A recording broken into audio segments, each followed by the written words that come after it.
What I have on the board are two questions which were extracted from a science paper one, past paper, which was actually written in 2024. There's always a question on current electricity. There's always a question on light on an exam when you're writing physics. So it's to this course that I felt we need to revise these questions. Let's take a ride. So the first question reads, the figure below shows the lens used to form an image, and the diagram was actually drawn to scale. The first question is identify the type of lens in the figure above. So by just looking at the two rays and what happens after they pass through the lens, you can tell this is a convex lens. Then you check the symbols here. These denote a convex lens, which is also known as a converging lens. If you're dealing with a diverging lens, you will see those symbols at the end of the line which denotes the lens. So this one is a converging lens. Let's move on to B.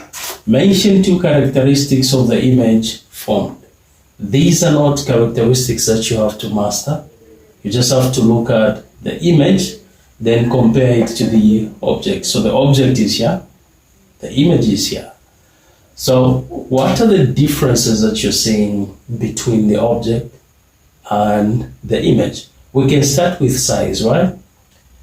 You look at, when you're talking of size, you can actually consider the height. This one is shorter than this one. So what would you say about an image? So I'd say the image is magnified. Then the second one is the image is upside down. This one is upright and the image is upside down.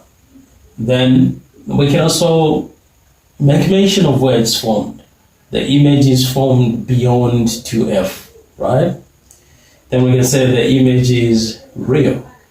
Those are actually characteristics enough to qualify you the given marks, but just give two.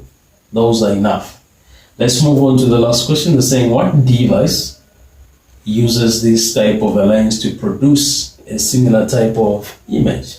We can actually mention of two, but since they only want one, you state one. So a camera produces such an image. Then a projector produces such an image, right? We are done with the first question. Let's move on to the second question that involves calculation. The problem reads, the figure below shows a resistor connected to a 4 volts power supply. What is the effective resistance of the cell? Number 2, calculate the potential difference across the 3 ohms resistor. Let me resolve this one.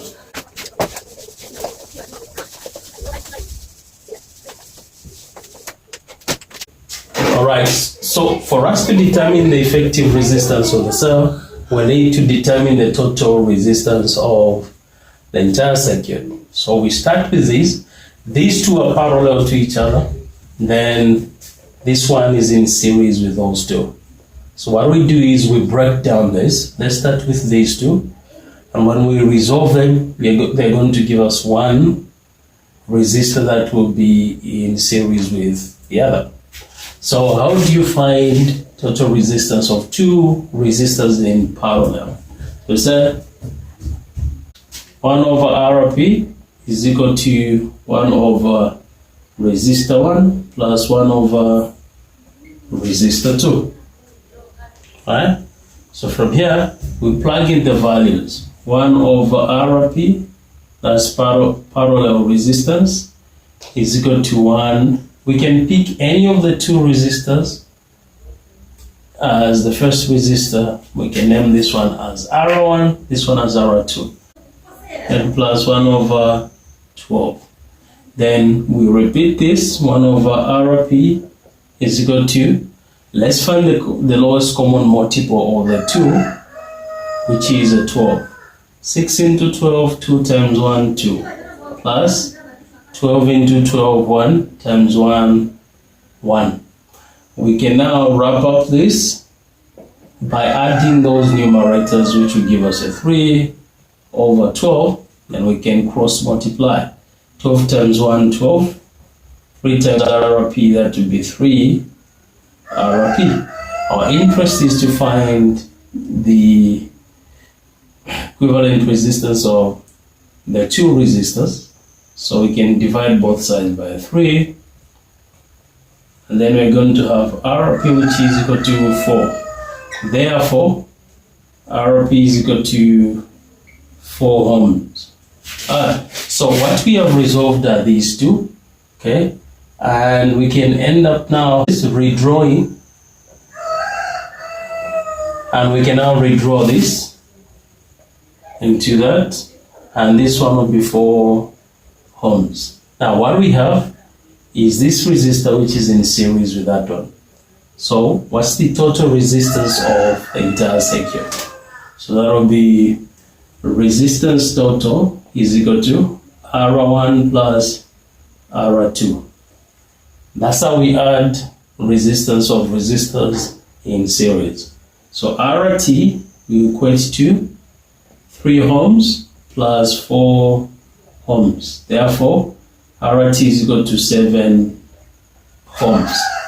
That's what we have actually determined. So total resistance is equal to 7 ohms.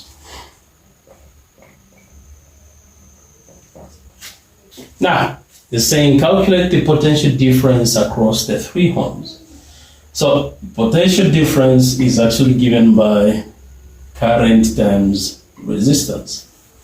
Now, we know that potential difference across this resistor and that resistor are different, especially when we are looking at a series circuit.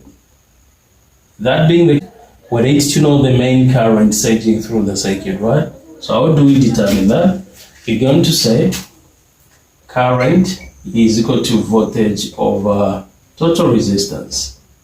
And we can now bring in voltage is equal to 4 over total resistance, that is 7 ohms.